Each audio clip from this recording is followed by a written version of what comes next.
To the December 2023 real estate market update with Catalyst Funding. As always, we want to come with the latest and greatest from the real estate market in Texas and beyond. We've got some great information for you this month. And with that, I want to introduce our founder and CEO of Catalyst Funding, Wade Comeaux. Hey, everybody. With us today, we also have our Director of Lending, Jeff Johnson. Hello.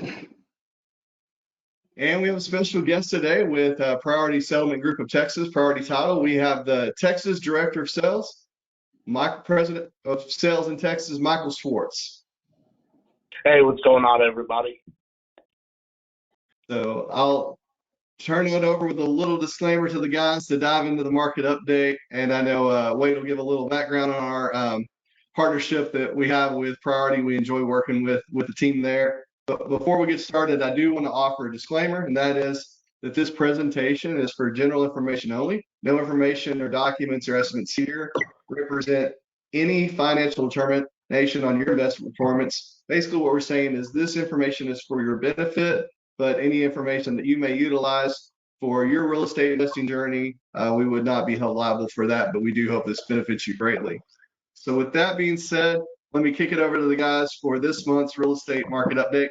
I'll be back at the end with to field any questions that we have from everybody that's joined us today, as well as we always have a winner of a drawing.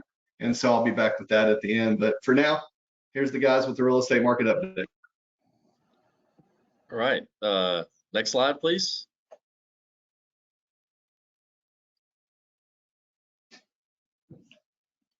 Perfect. So I'm going to let Michael talk about himself in a moment, but I'm going to brag on him and his team first. At Catalyst, me and Jeff and the rest of our team really believe in relationships, and arguably the longest one we've had is with Priority. We work with them exclusively whenever we have an opportunity to, whenever a borrower asks us, who we recommend, we always recommend Priority, and they just do an excellent job because in so many different categories, they are so customer focused, excellent at curing challenging title issues, which is very common in the real estate investment industry, very good at using airship affidavits and finding ways to, within the rules, still get deals done, which is just a huge asset whenever you work in the real estate investment space. And secondly, just a cultural philosophy that they have is one of excellent customer service, being flexible, being available, highly responsive, and we really enjoy working with them. And then at the management level, my favorite thing probably that Michael and Marcus do as well is, as is inevitable when you work with somebody for a long time, we might run into a process issue or a challenge or something that we need to figure out. They're always hyper available, completely open to whatever the issue might be, and really dedicated to making it work in a better way. So that's why we've been with them so long, and I count them not only as great business partners, but as friends. So I can't say enough about these individuals over at Priority, and if you have a chance to work with them, I'd highly recommend it. For sure. Like Wade said, I love the fact that I can pick up the phone and call Michael or Marcus and get an answer almost immediately. Jenny as well. Their team is super responsive. And title is a service business, and they really believe in that. Like Wade said, any chance we get to pick a title company, we always pick Priority.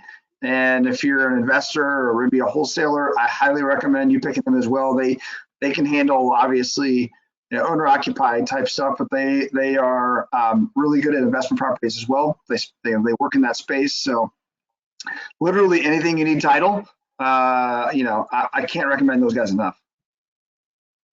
For sure. Michael, are there any exciting updates or anything going on for you and the Priority team coming up in 2024? We're looking as an industry of actually across the state of Texas having title fees lowered just by the amount of volume that was done over the last several years during the pandemic and then just the refi boom. Our industry does a deep dive here to make sure that, the rates that we pay in Texas are fair. And right now we're looking, there may actually be mid-year or third quarter next year, there may actually be a coming rate reduction for title insurance. So we'll keep everybody updated on that. There's some new guidelines coming out on investments and wholesaling, but I know you guys will get into that later. But by you guys partnering with us and bringing it to us, we're able to work on this stuff together and get a lot of what would be an obstacle somewhere else. We're able to clear them out early and then ensure a lot more smooth transactions for your regular investor clients. So, as much as you guys like to brag on us, we love working with you guys. You bring us some challenging stuff, but you give us the ability to work through it. Your team's amazing, and it's been a phenomenal partnership for past 5+ years. So we're looking forward to many more. For sure. Absolutely. Well, let's dive into the presentation. If we go to the next slide, this is about Jeff and I. I think most people know us, so we'll move on from there. We'll talk a little bit about Catalyst. We do pride ourselves on being a one-stop shop for hard money and permanent financing loans in the state of Texas. And we are real estate lenders built by real estate investors. Many of our team have invested in real estate. And then, my company, we have another division that has a pretty large single family portfolio. So we really believe in the model. We try to impart that knowledge and the mistakes we've made over the years and the successes we've had to help you be more successful as an investor as well. We've been involved in thousands of transactions over the years, and we have a single point of contact for all your loans. So we're talking about doing hard money and permanent financing loans, both conventional and non-QM. You have one loan officer who would help you through all of those. And a very exciting offer that we have is that we can do all of those pre-qualifications for any of those products with that one loan officer with soft credit pulls, which is a big deal because maintaining your credit rating is one of the most important things to getting the best possible price in all categories. We also pride ourselves on 5-star customer service experience on all social media platforms such as Google and Facebook. And then, we do have that wide variety of investment products, but we also can help you with a primary refinance if you want to fuel your real estate investment goals. We have some very exciting information we're going to be covering today about where we see the market going in 2024. And if you want to be able to properly take advantage of that or fully take advantage of that, often doing a cash out refi is one of the best ways in which to do it.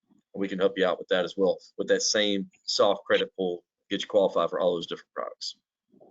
All right, let's dive into the meat of the presentation. All right. Jeff, you want to cover Houston? Yeah. So here are the stats for Houston, and it was very good news for the market. The total active listings were at 40,000, up 13%. But the most important thing is the single-family home sales were up 5%, and I believe that is the first positive month-over-month, or I'm sorry, year-over-year positive months in 19 months.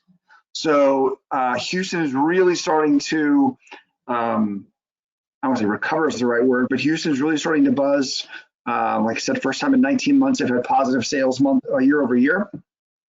The average sales price, 405, we'll call it, which is actually up slightly from last year. And if you look at this on a 4-year timeline, basically we try and compare pre-COVID to now. The average sales price is 297. Now it's 405. So that is a 35% increase. If you just bought the average home 4 years ago, held on to it, it's up over $100,000. Median sales price is slightly down, but the same concept. 4 years ago, that's a 35% increase. Months of inventory is at 3.5, which is slightly higher than last year, but it is a little bit lower than 4 years ago. Pending sales, 6,000, and days on market, 47. So it's basically flat year over year. But it was very encouraging news coming out of Houston. Houston, I think, is poised to be one of the strongest markets going into the year, next year. And I don't know if you looked at the rentals or not, Wade, but the rentals are very strong as well. I think the average rental property, I found the article here. The average rental property in November was $2,200 a month. So that's pretty good. If you can capture $2,200 on average on your rental properties, you can cash flow on a lot of these deals. Yeah, and one point that I'll make is just the fact that in a recent history, historically high interest rates have not caused home prices to go down, in large part across the country, but especially in Texas, is just a testament to how strong the real estate market is. You know, it's a supply and demand issue. There's not enough supply. People are not giving up their low interest rate homes, and they're not having to have them foreclosed either, right? There's not this foreclosure boom that people thought might happen, has not materialized. And now with, you know, Jerome Powell saying 3 times in his last meeting, talking about interest rate reductions, we already saw the bond market spread greatly decrease, and interest rates for mortgages really improve since that meeting.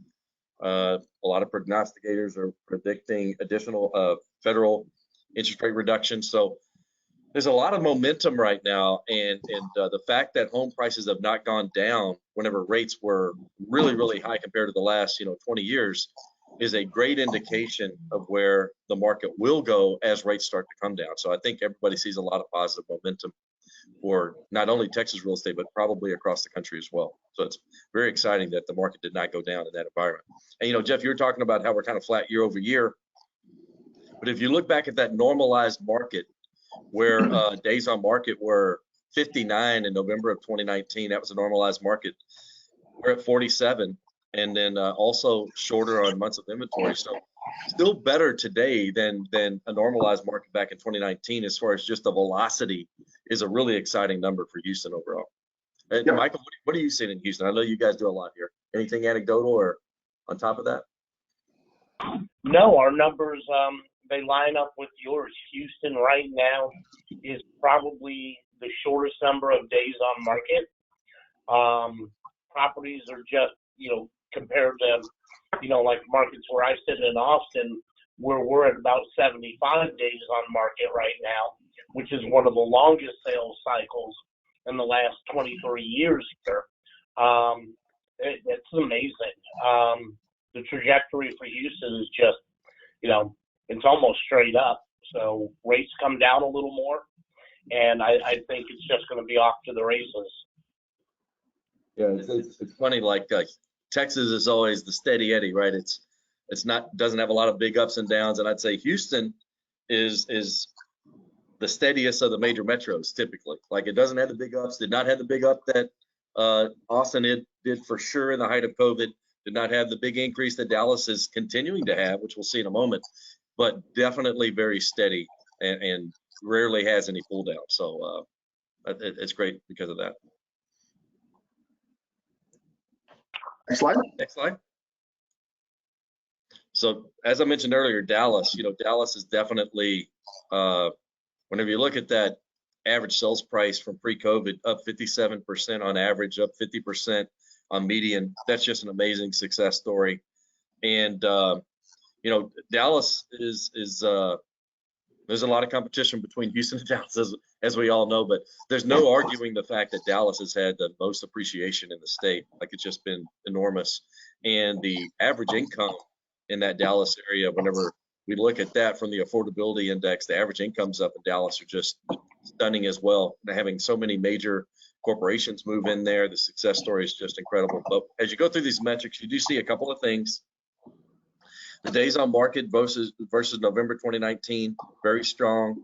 It is slightly up, very interesting, slightly up from in months of inventory, up about 3.3 from the pre-COVID number, but and still not increasing as much year over year as Houston has. They're up 0.5% year over year, slightly down on median.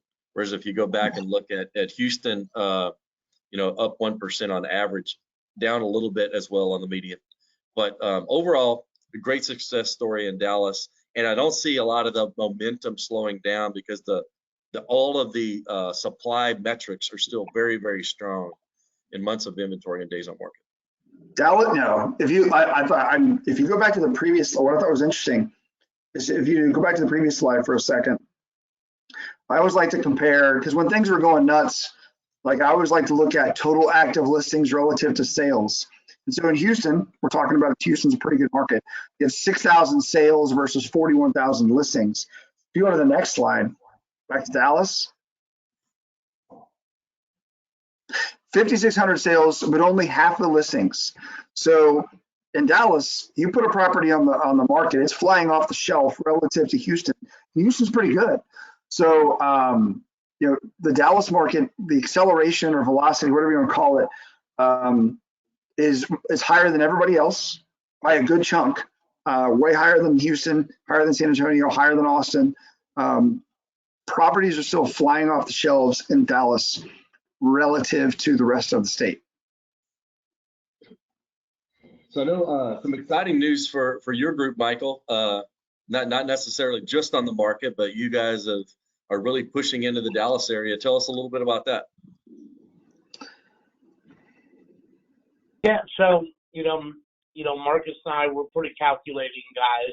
We started in Austin, and then slowly expanded our footprint into Houston, then San Antonio, and earlier this year we've started actually back in September with the reintroduction into the Dallas-Fort Worth metro area. And what we're seeing is an appetite, and matter of fact, a lack of good, solid, hard money / traditional lenders in there. So there's a lot of wholesale activity going on up there. There's a lot of opportunity. I mean, the price points are great. There's a lot of opportunity to buy and hold, and so we're seeing more and more activity. And I really think that you guys are going to have, we're all going to have a good year in the Dallas metro area. But I just think there's so much untapped potential up there, just with the enormity of the space, and then all the mid cities that nobody has been really doing a lot of work in. I think it's pretty much untapped, and it's just a matter of how much effort we want to put into the market. But great investment opportunities. So why do you think that is? Why do you think there's fewer lenders or title companies in Dallas relative to the other areas? In all honesty, I think it had a lot to do with how do I put this correctly? I think there were a lot of people that wanted to buy and do the, kind of what I call lipstick and rouge rehab, right? They want to buy it, give it the HGTV, quick gloss over and sell it for a quick buck. But I think now that if people are looking around the market, there's some really tremendous buy and hold opportunities that are being discovered, because once you get outside, the major cities, all the little pocket areas that people have been avoiding. I had an opportunity to roll through Louisville the other day, and I just couldn't believe all the opportunity that was just sitting in the town of Louisville. It's almost like it's the last major market that people are going to go to. I'm not exactly sure why, but where there's been a major investment boom in Houston for years, I don't think the activity, and it may be just because of the affluence, the amount of white-collar jobs in the Dallas area, and again, this is all assumption, but I just think they've lagged behind, and now the cities have built out far enough that it makes sense to go into these areas that were once bedroom communities. Waxahachie is one of them, right? Used to be way out from the city. As long as you don't hit traffic, it's a 25-minute run. And, if you're going just to the downtown area, you're not going anywhere north, it makes sense. Yeah, there's like Houston, there are these pockets of industry and great job opportunities. Like the Woodlands is, you don't have to drive into Houston to work in the Woodlands. They're major corporate headquarters and things of that sort. And then same thing in Dallas, like up in North Dallas, McKinney, Plano, Frisco, Fort Worth. There's so many areas with fantastic job opportunities that you could live further and further out, right? That's one of these trends that we're really seeing, is that you can live further out, get more attractive home prices, and commute into not downtown Dallas or downtown Houston, but into another area where there's significant job opportunities. Yeah. All right, next slide. So San Antonio, 2,200 sales, which is roughly 4% down year over year, down 10% pre-COVID. Average sales price 375. So San Antonio has taken it a little harder on the chin lately than the other markets, but if you look at it relative to 2019, 42% and 36%, those numbers are higher than Houston's. So it had a nice run up.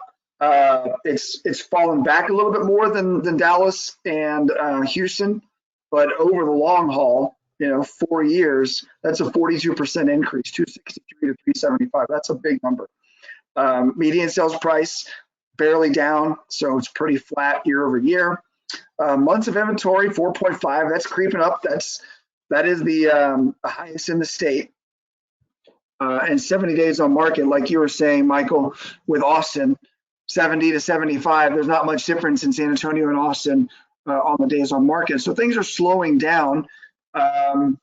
But again, if I look at the sales relative to the listings, it's better than Houston's. Like if you look at putting a property on the market, what are the chances it's going to sell? It's actually higher in San Antonio than it is in Houston. Dallas is the best, Austin is second, but it's still, despite having a little bit of downturn, it's with that 70 and that 4.5, it's still a really strong market. For sure. That's your hometown, right? Or are you based out of San Antonio or Austin, Michael? You're in Austin. I'm North Austin. Okay. Do you have any stats on San Antonio? How your guys are doing down there? Yeah, no, we've got quite a number of people down there in the San Antonio area working all over the city, and I think San Antonio, right, short-term impact, right? They're more of a blue-collar town, military town, so they felt the interest rates when they ran up really high, but other than that, before that, they were having a great year, and the numbers have already jumped up. Our number of contracts we've received in the month of December is going to come in, depending on where it ends, probably our best or second best month of the year in that market. Wow. So, they feel it quick, but they recover quick. And just looking at the price points from 2019 to November of 2023, that is a phenomenal equity appreciation, yet still some of the best price points in the state. So, I think there's just tremendous opportunity there, and I think you're going to see tremendous growth in San Antonio. And again, it comes back to what we talked about earlier about it. There's so many communities on the fringe outside, right? It's not about commuting from, outside the city to town anymore, but where is the next city, the business center you're going to go to? Yeah. And that's going to be the evolution of Texas as all these major metropolitan areas keep growing. For sure. One interesting thing is the even despite all that appreciation, the entry level price point in San Antonio is still the best of the 4 major metros. That average sales price of $375 is about $30K less than Houston, significantly less than Austin and Dallas. And the amenities in San Antonio are very attractive. So I see a lot of upside potential there for sure. And I think it's a great place to invest. I think that trajectory is going to keep going in that direction. So, San Antonio, we just spoke about, definitely longer days on market, but then you go to Austin, and Michael's got a memory like a steel trap over there. He nailed the 75 days on market. That's right. And that is 5 days longer than 5 days longer than San Antonio. And you look at the increase, it's 17 days over where the normalized market back in November. I'm sorry, that's 13 days over the normalized market, 17 days over November 2022. And the months of inventory still, fantastic with 3.7. That's an amazing, normal is 6 months, but significantly higher than both a year ago and definitely when Austin was arguably the hottest market in the entire country, when it was 2.1 months of inventory. And I remember seeing times whenever it was like 0.6, which is hard to even wrap your head around, but there were times whenever Austin was that hot. back in the day. And so you also see the the home prices, and while it is up 39.2%, that's coming back to a level where Houston and San Antonio are. It's not catching up to Dallas, but that is approaching that level, despite there was a point there when it had the highest appreciation in the country.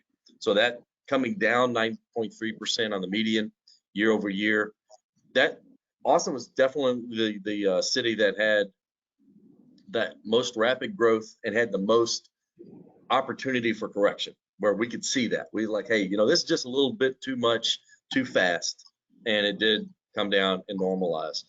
With that said, we're going to go over some national prognosticators that really look at all the math in a little bit and the success story for Austin. I do think it's an excellent opportunity to buy there. We were joking when we were going over the numbers, me and Jeff and Derek, like there's a lot of data that says Austin is the place to buy right now whenever you look at the trajectory. So I really look forward to going over that data here in a minute. Yeah, I was going to ask you two questions, Michael. First, just overall, like you said, Austin's your hometown, your baby. So what's your take on the market? But what was going on in 2019? If you look at the sales relative to the listings, like everything was humming around 15 to 20%. That's almost 50%. So even before COVID, like things are flying off the shelves in Austin at a rapid pace. Like that is insane. That's almost half of the deals right there. Yeah. So right about then, back in 2019, right, we had all of these corporations relocating their corporate headquarters to Austin, and then they were offering incentives for their employees to relocate out of California, out of New York. So, they might offer them a 20% pay cut, but give them a $100,000 relocation bonus. And when you take away the state taxes and all the other stuff, they're moving here basically net neutral on their income, but they're being incentivized to buy. And that really, in November 2019, I know for a fact because I was in the housing market then, it went, the first house my wife and I went and looked at, we loved the neighborhood. We knew we were going to gut the house. They got 65 offers on the house in one weekend. It was absolutely, yeah, there's a heated market, and then there was an overheated market. Like it literally, you ever hear the stories about the, people wait in line because the event is waiting in line? It literally was like people were making offers on houses just to see where they would fall, even though if they didn't want it. I've got stories where we've got buddies that were investors. They did a house in a neighborhood that normally would have been a $500,000 all-in, completely rehabbed house, and at the end of the day, they were under contract for $1.1 million in a neighborhood that should never have seen that price point. So, flash forward to here now, the market has definitely cooled. One of my neighborhoods, one of those neighborhoods where price points legitimately ran up about $300,000 at their peak above what anything in the neighborhood should have been. And they've come down, but then there's other neighborhoods where they're more, middle income family neighborhoods where they're still having bidding wars. They're not getting 40 contracts, but they're getting 10, 12 offers on houses. So the job market in Austin is really what's driving, what people are going after. And then again, I'm going to come back to what I keep saying is all the jobs that are coming in, Samsung building a new plant out in Taylor, Texas. Taylor was not known for nothing more than a couple of good barbecue locations. Right now there's a major technology plant going, and it's 30 miles east of downtown, and it's pulling all that growth. So those homes that nobody, people were looking to pay $150,000 for a few months ago or a year ago, they're now creeping up into the three. But the opportunity is still there. It's just we're putting places on the map that you drove through on your trip right from Austin to Houston, but you never thought about stopping. Now all of these places are becoming very viable, and it's just gonna continue. And then, with Loop 130 around Austin, which is the toll road, it was the middle of nowhere when they built it 10 years ago. And now if you look on the east side of it, it's all subdivision, light industrial. So all the things you want to bring people and rentals and, investment opportunities in. Yeah. It's funny that whenever you have home prices go up that much and you talk about these offers, no one could ever get an appraisal in a neighborhood with 500,000 to get a $1.1 million appraisal, right? It never happened. But you had this influx of cash from California and from other places where, they looked at the house and they're like, man, I would have paid $3 million for this place back in California, or maybe $2 million, whatever it is. I'm more than happy to pay 1.1 and I have the cash. It's almost the only way that can happen. Like it's not gonna be the natural growth through people using mortgages to go that high above the natural market. But that cash was really having a huge impact, particularly there in Austin. Very much so. What would happen to whole neighborhoods is there would be this cash over appraised value, and all you need are 4 or 5 of those in the neighborhood, and you have literally changed the lending comps. Yep. For non-cash offers, because now there's more than a handful of comparables in the neighborhood. Once that happens, that's when you saw like the 0.6 months worth of inventory on the market, because people just started panicking. Yeah, for sure. Well, let's dive into this next report. Actually, it's on Austin, and we were talking about this particular breakdown the other day, and you can see that run up, right? Which 309 to 555 in what's that? 2 years and 4 months. And then you look at from 2012 to 2022, 10 years, 179 to 555. That's a stunning appreciation number. But then Jeff had a really good point the other day. Like if you look at this trajectory and you take out the big run up that was kind of irrational, honestly, with all this cash coming in, that trajectory, which is still incredibly rapid, is more normalized, right? Because you kind of go 2012, 2020, 2023. It just kind of, it looks like it's about where we're supposed to be on this normal trajectory again. And I think it should really start to go back up on that 10-year track. Yeah, I don't see it coming down much more, to be honest with you. I don't know about you, Michael, but I feel like it's starting to bottom out in Austin. To where, like you said, that chart looks almost like it's right there, maybe a little bit more, and then it'll take back off to what normally happens. Save basically 2021, like in the start of 2021. It's literally a straight line.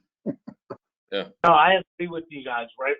There's certain neighborhoods that are going to see a little more of we're coming in for a soft landing on where I think some of the price points are on the $1 million, properties, 750 and above. Those are coming down. But I think anything from that, high 3s to mid 5s, I think you're still going to see some normal appreciation on that. We've got good jobs, we've got good income, the economy's stable, relatively stable in the market. I think you're 100% spot on with that. So other than unique stuff or surprisingly stuff over $2.5 million and off flying off the shelf right now, obviously not good investment property, but if you're in that bucket, that's amazing. But I think, we're going, this is about the bottom right here, about 4.25. Yeah. Agreed. Next slide.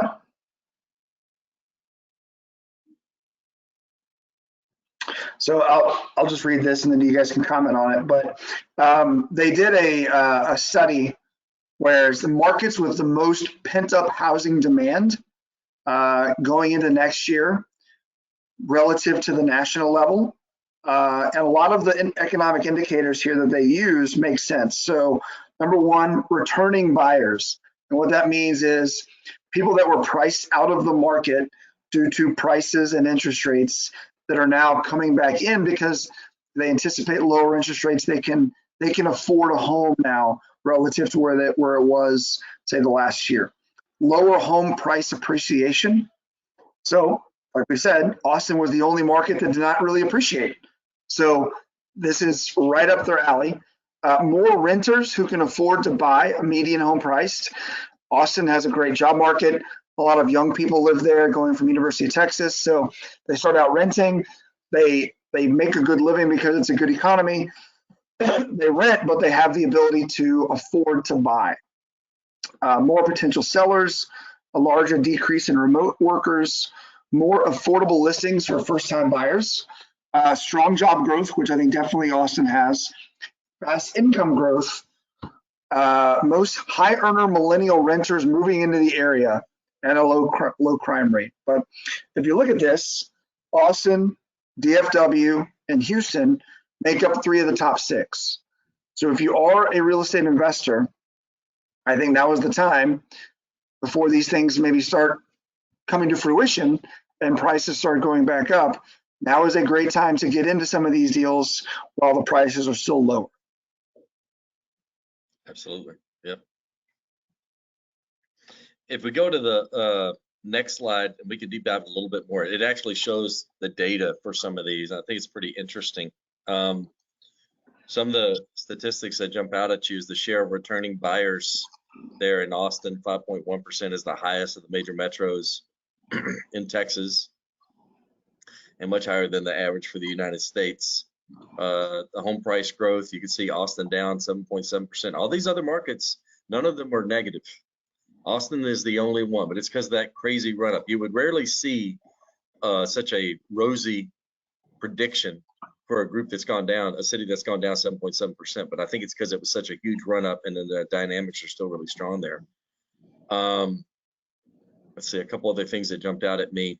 Coming down to job growth, Dallas is literally double the national average and the highest on here by far, 4.3%. Very strong number for job growth in Dallas. Then wage growth. This is one that blew me away. And I think, we discussed this. I think it has to do with oil and gas, but look at the national average wage growth at 3.5%. Houston in particular, 13%. I think that was kind of like a trough and then a peak. I think there was a lot of layoffs and a lot of challenges in the oil and gas industry for a while there, and then that's really oil prices have gone up significantly. So that's my guess.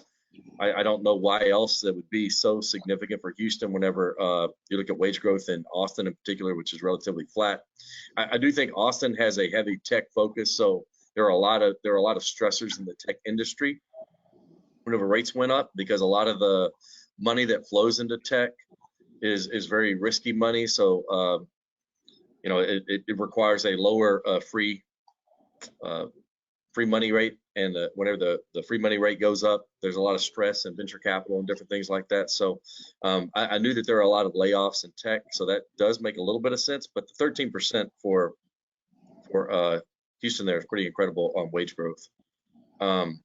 At the end of the day, I think a lot of really strong indicators for those 3 markets. Anything else jump out at you, Michael, or you, Jeff? Now with Austin, well, I'll tell you with Austin, like the reason why they're number 1 on this chart, it's obviously that price growth. Like everybody else went up a little bit, it looks like, in the United States, and Austin went down. So like they're poised for a rebound. With Houston, to your point, like the 2 biggest categories that they compared favorably on, job growth and income. So with Houston, it's all about the economy more than anything else. And real estate's good, but like the economy is really strong. Nothing really popped out of me in Dallas necessarily. Nothing like over the top. Obviously, they have good job growth. Better than Houston's, to be honest. That's probably their strongest suit is the economy. But no, I mean, it's just, I think it all makes sense to me. Another statistic I did think was interesting, and this is a share of high earner millennial renters moving from different state. I saw that. Austin's number is really, really big at 5.9 versus the national average of 2.6, and then Dallas being 2.3 and Houston being 1.6. So that definitely has to do with all the tech jobs that I think moved from Silicon Valley and California into Austin directly. Those are very high earning jobs.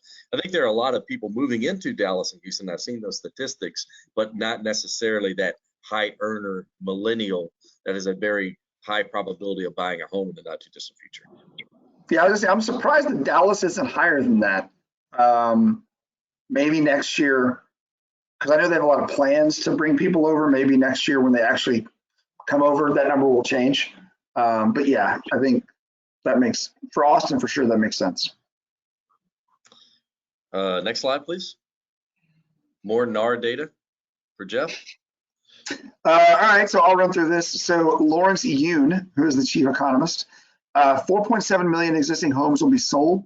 Austin will be, according to him, will be the top real estate market to watch in 2024. Home sales will begin to rise next year by 13.5% compared to last year. The median home price will reach $389,000, which is basically a 1% increase. This is the third bullet I thought was pretty interesting. Foreclosure rates will stay at historically low levels in 2024, comprising less than 1% of all mortgages. I've been hearing, ever since COVID, I've been hearing about a massive foreclosure boom that has yet to occur from a lot of prognosticators. And this leads me to believe that it's still not going to occur next year either. US GDP will grow by 1.5%, which would avoid a recession, or the net new jobs slowing to 1.7 million compared to 2.7 last year and 4.8 in 2022. And then the very end here, after going over 8% at the end of this year, expected 30-year fix will average 6.3, and that the Fed will cut rates 4 times. That's exciting. Exciting News. That'd be sweet. That'd be sweet for everybody, right? Yeah. More lower rates means more affordable homes. People can possibly pull cash out to do deals. Even today's rates, I would argue it still makes a lot of sense if you don't have a lot of capital to do a cash out refi, to pull out that money now to buy properties before the values go up. But if people can't get over that hurdle, lower rates makes it a little bit easier. Yeah, I will continue to emphasize that the objective should not be to only buy properties whenever home prices go down, because a lot of things happen whenever home prices go down, right? That you're still going to be able to borrow the same percentage as before. So your out of pocket is going to be higher if you wait on the market to come down, which it does not seem like it's going to happen. All the investors have been waiting on that. They're probably going to miss the boat. But what you can do is get a bigger discount to the current prices, which is even better, because if you're getting a discount on prices that have not gone down, you're able to borrow the same amount, but your cash out of pocket's very low. And that's what the savvy investors have been seeing for a while. And we're not out of that yet. You can still get those really good deals. But once home prices start to increase and rates start to come down, that boat will be missed at a certain extent. You're going to get great cash flow just like you did back in the day when pricing was more attractive. That's still a good time to invest, but you're kind of in that sweet spot now where you can get a big discount, and then you can refi at a later date whenever rates get really attractive. And so it's definitely a good time to get involved. Next slide, please. So we've moved from NAR to Zillow. So Zillow's the trusted advisor here giving us this insight. And they predict that more homes will hit the market as homeowners accept that mortgage rates aren't falling anytime soon. And, they're a little bit more attractive for their next buy, right? Home buying costs will level off, giving hopeful buyers a chance to catch up. The new starter home will be a single family rental. So this is probably the biggest thing we took away from this, is that fewer people are going to go from an apartment to buying a home. The prediction here is that more people are going to go from an apartment to renting a home, which is really good for our core customer, the single family landlord.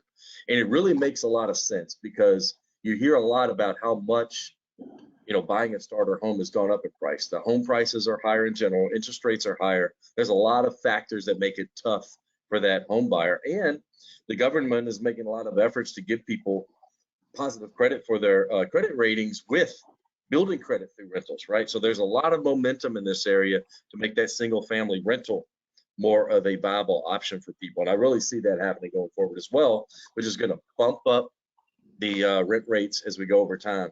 I mean, I saw a person on CNBC talking the other day, and it really makes a lot of sense. Increases to the cost to buy a home happen right away, right? Like that, if rates go up and home prices go up, that's right away. Rents, it's a lagging thing. So landlords, they may not see that increase right away, but it is coming, and it's just not going to be as immediate. So I think we've seen that over time. Like it took a little bit of while for rent rates to go up, but they're starting to get a lot of traction more recently. Sure. And then Sorry. the last thing, real quick before we move on, the last one, traditional home buyers will compete with home flippers for homes that need a little TLC. That is something we're starting to see is home buyers in this rate environment and probably going forward with increased home prices. They're not expecting that pristine home, right? So that's a little bit of a different dynamic there too. But we'll move on to the next one. Sorry, Jeff. That's all right. All right, so this is from Fannie, Freddie, and NerdWallet. This is 3 different prognosticators and where they see interest rates going this year. We've been talking about interest rates, so we figured we would show you what the experts think. So Fannie Mae, Mortgage Bankers Association, and National Association of Realtors predict that mortgage rates will drop in 2024.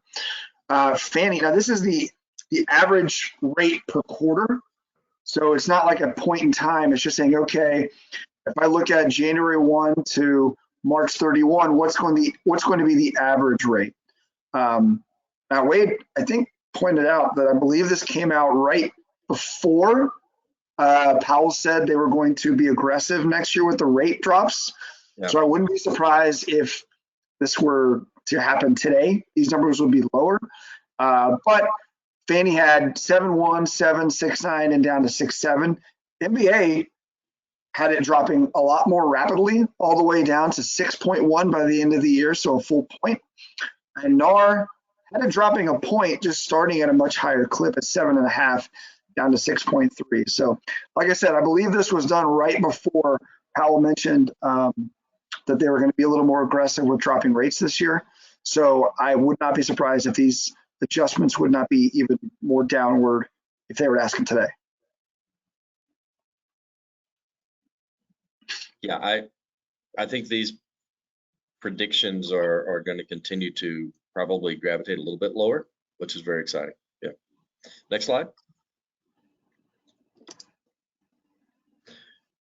So this is the title on top. We missed. This is not the right title. This is more talking about what people see for fair market rents in 2024. And it's very exciting because they're predicting an average increase of 10% over the prior year, which is a big boost if you think about that. So a great thing about rent increases, if you think about a 10% rent increase, that's going from 2,000 to 2,200, right?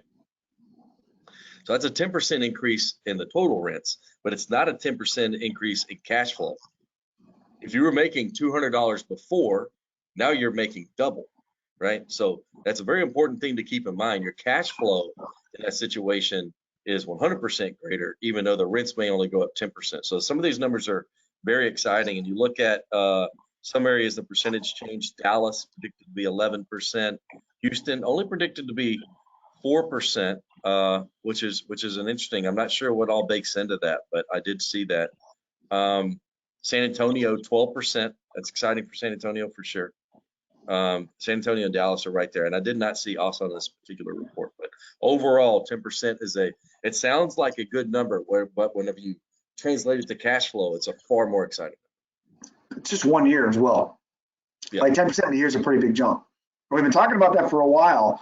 You know, when rates were higher and people were more negative about purchasing real estate, we've been talking about buy the deals now. When they're cheaper, you're way less out of pocket, and rents usually go up and rates will eventually go down. And we're seeing that come to fruition. So for you folks that were buying rental properties and maybe eking by on a break even, or maybe even losing a little bit, you know, there's hope, because as you expect, rents are going to start going up and rates are going to start going down next year is the plan. But I feel very confident these rent numbers are it's pretty consistent across the board.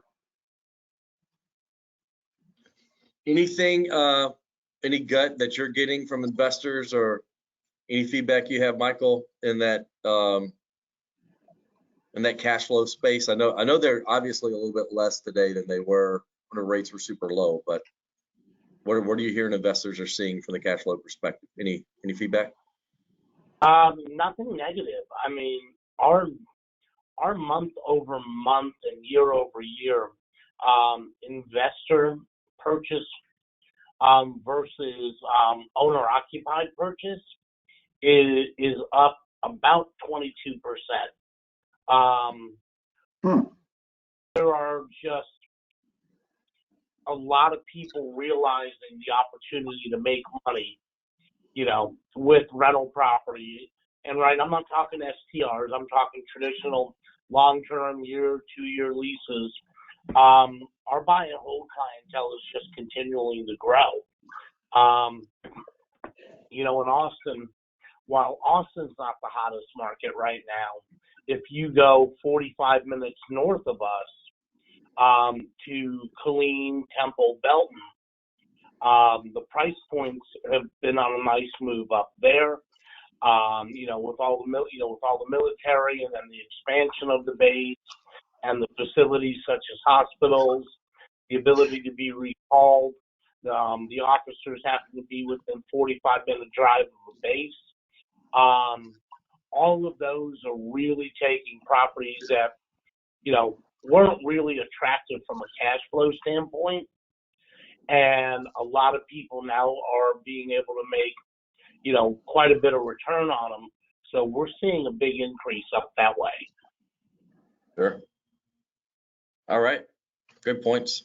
Next slide. I found some of this data really, really interesting. The people that build homes, new construction, normally they're bigger organizations and they have excellent analysis of what's going to happen in the future, right? So they really started having a major uptick in November. You can see that U.S. housing starts unexpectedly rose to a 6-month high, an 18% jump over October, and a 42.2% increase over November last year. So the people who are building these homes really see the market improving next year, or they wouldn't be building all these homes. So, and really, they have not had to take like a lot of people were afraid that builders were going to take a bath, and they did pull back a little bit at first because a lot of people did not know how the market would react to these rate increases, but it's been kind of a steady drumbeat, but a really big uptick last month. So I think that's another very strong indicator of optimism, not only amongst people around rates, but also around builders around their ability to make greater profits. Yeah, 42%. That's a massive jump. Yeah, it's huge. Next slide. So we talk about interest rates a lot. This is the historical chart going back to, say, 1970, looks like. It peaks, obviously, in the early 80s, in the 17s. Today's rate, 7.06. If you can look, as you can tell, it was at 7.5, barely above that little line recently. It's gone down to half a point or almost a half a point in pretty short fashion. I just think I always like to look at this from perspective. If you look at, say, the last 20 years, those numbers were dipping below that 7%. But if you look at the previous 30 to 40, I think maybe between the mid to late 90s, it kind of vacillated back and forth. But on the whole, from I guess this 1970 all the way to right around that point, it was well over 7%. So rates coming down is going to be good for us, but in the grand scheme of things, this is a normal interest rate market. Yeah, for sure. Next slide.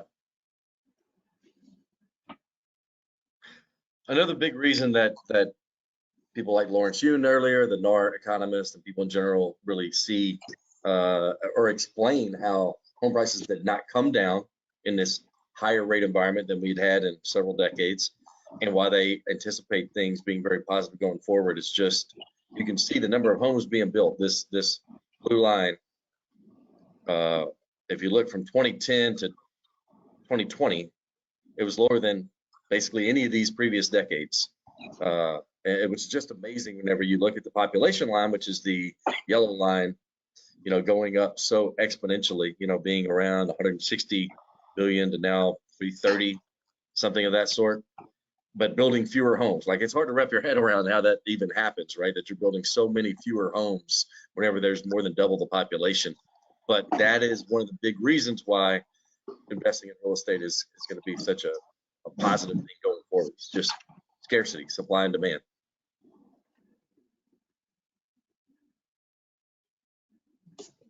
Anything else on that? No? No, like I said, it kind of, like you said, the builders are smart. They don't build unless, because it's a long process. They don't build unless it's a good market to build in. And so the fact that they have gone up so much leads me to believe that they know what they're doing, and that it's going to be a good time for those guys. Rental vacancy. So this is a chart that shows basically rental vacancy rate in the United States. And, you know, it's one of those things that when times are good and it's easy to buy a home, you know, you may have a little more difficulty filling your rentals, which is just, you know, common sense. And the inverse is true, right? When it's really difficult to buy a house, rental vacancy is going to go down. And so it's just kind of one of those things. As rates go up and down, this will move in the inverse. But I like this chart. I like it. It's always interesting to show, you know, 2010, where, you know, 11%, that's a big number, right? But back down to 6.5 now, it's a pretty normalized type of number in my opinion. For sure. Next slide.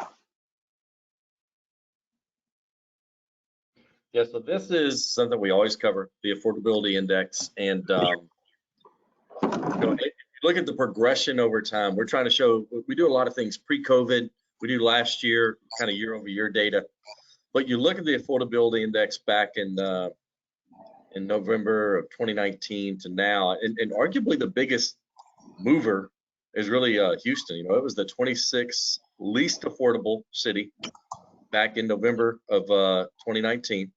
You go to November of 2022, Houston went to 39, and now it's 42, which is, it's pretty incredible, right? That's much more affordable, so lots of room for upward growth there.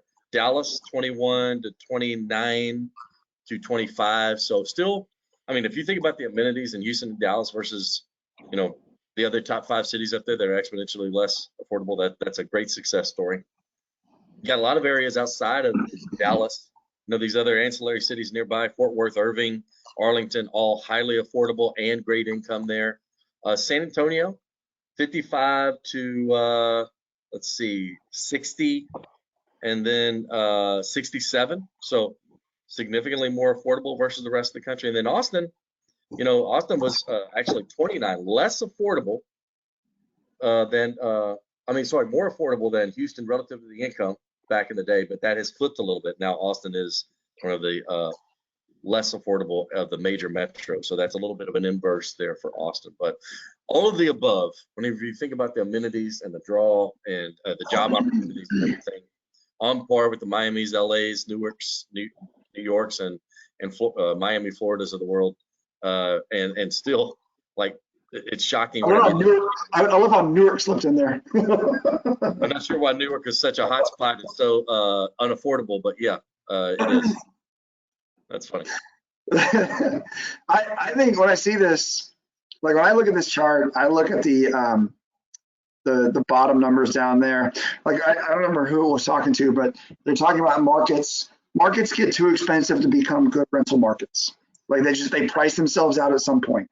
So obviously those top 5, you can't buy a single family residence and cash flow it. It's just impossible. The economics don't work. So when I look down at the Dallas, Houston, El Paso, Arlington, Garland, Laredo, San Antonio, Corpus, Lubbock, like those numbers scream to me that you can still cash flow big time. I mean, look at those estimates. Just look at the mortgage payments. 1,500, 1,600, 13 in Lubbock, 1,600. Like they're not large mortgage payments. And so I think I said the average rent was like $2,200 in Houston. Average mortgage payment right here, 1971. So, and rental properties are typically a little cheaper than what these are. So when I look at the mortgage payments and the cash flows in the areas or the average rents of single families, not just apartments, you got to use single families. I see the opportunities for anything, and anything that starts in a 1 is a great market to buy rental properties in. Yeah. And even the low 2s. Yeah. Another incredible thing whenever you look at this, like Miami household income 48, home price 619,000, payment 3325. That's 48,000. That's less than any Houston city makes on average. Los Angeles 74K. That's not drastically higher and often less than many of the Texas cities, but the payments 4793. Your payments are exponentially less. So it's really a success story in how Texas has been able to control those home prices and provide great housing opportunities for people. So that's why so many people are moving here. Those folks rent up there. There's no other way around it. They have to rent, not houses. All right, so let's bring Derek back in. We have I think, Derek, let's maybe just go with one question so we can respect everybody's time, and then we can do our contest and then wrap it up. So welcome back, Absolutely. Derek. Yeah, we've got more questions, I think, than I've seen all year. So it's great to see people engaging with the market update. I will pick one of them. The one that stands out for me is the question regarding the NAR article that said Austin #1 prediction for 2024, Dallas predicted #2. They said we mentioned in our conversation Waxahachie as a outside of Dallas. Wade, you often call them the tertiary markets. Taylor was an example with Samsung coming in, the Austin market. As you look at NAR placing Dallas and Austin as top in 2024 places to invest, the question is based on, would you start outside in the Waxahachies and the Taylors? Would you go down to more of a distressed property inside of Dallas, inside of Austin? What are the pros and cons of that? I think it really depends on a wide variety of factors. There are some advantages if you're a busy professional to investing as close as you can to yourself. There are real advantages to that because you got to keep an eye on these projects as much as you can, unless you really have trusted mentors. Like I do think some organizations like Lifestyles Unlimited, Total Wealth do a very good job of helping people invest from outside their immediate area. But outside of that, I think there's some advantages to being reasonably close. I'm not saying it's got to be in your backyard, but where you can get over and check on the job, that's a big thing. But then also, home prices are just more affordable outside of those areas, and you're going to get bigger discounts if you're not in the middle of the city. So we do see a lot of our investors going a little bit further. I'm not talking about having to go, hours outside of the city, just a little bit further out, right? Like if you're in Houston, you're talking really good investments in Clear Lake or Pearland or Katy, maybe a little bit further outside of that, but not having to go so far out. And you're talking about kind of the same things in Dallas and San Antonio and Austin, but it really depends on your individual goals. But don't get so fixated on getting low prices that you underestimate how positive an impact it can be to have a remodel within 30 minutes of where you live and work. Yeah. My only advice would be, if it's your first deal, if you're getting started, don't focus so much on the location. I think the first thing you look at is the rehab budget. Like you don't want to take on a $100,000 complete trash property with a $100,000 rehab budget. That is a lot to manage on your first deal. You want to start with something a little smaller, even if you're paying a little bit more, a little safer bet, because you're going to learn, and the next time you're going to be better. So you can eventually grow your appetite for larger rehabs as you get more experience, because it is a skill to learn how to do these projects, even if you're not doing them, to like manage your GCs. But I would focus on that more so than the location. That's all I got. Okay. And then the winner of our drawing for half off your next hard money processing fee is Regina Johnson. So thank you, Regina, for joining us today. Winner of our drawing. Congratulations, Regina. Yeah. Last thing I'll say in the wrap up is take action. I think now's a really good time to take action. Many of you probably listen to these or maybe watch them on a little bit after the fact, but now is really a time to take action. It's a time for New Year's resolutions. People often do that. They have goals for 2024, and now is an excellent time to take action. I think, Jeffrey, I mentioned it earlier, I can't remember, but you can get pre-qualified to do investment deals with a soft pull, no damage to your credit, no impact to your FICO score. It's a great time to get ahead of the game. You should not be looking at properties unless you're pre-qualified with someone. It doesn't have to be Catalyst. It could be somebody, but get out there and get pre-qualified so your efforts can work, because whenever you find a property, a wholesaler is going to expect you to have a pre-approval letter in order to lock it up. So just make sure you're ahead of the game on that. And it's a great season to take action and get in the game. January is going to be a big time for investors. Appreciate you, Michael. Thanks for hopping on. Thank you guys. Anytime. Yep. Check out Priority if you've not yet. If you're looking to do a deal, they're an outstanding resource. Answer questions and also close your deals very efficiently and with great customer service. So check them out. Thanks, everybody. Happy New Year to you. Thanks, guys. We'll see everybody in 2024. Any of those questions that weren't answered are great options to reach out to your loan officer and start that conversation with them about your next investment. And we look forward to seeing everybody in 2024. Thanks for joining us today on the Real Estate Market Update. Thank you.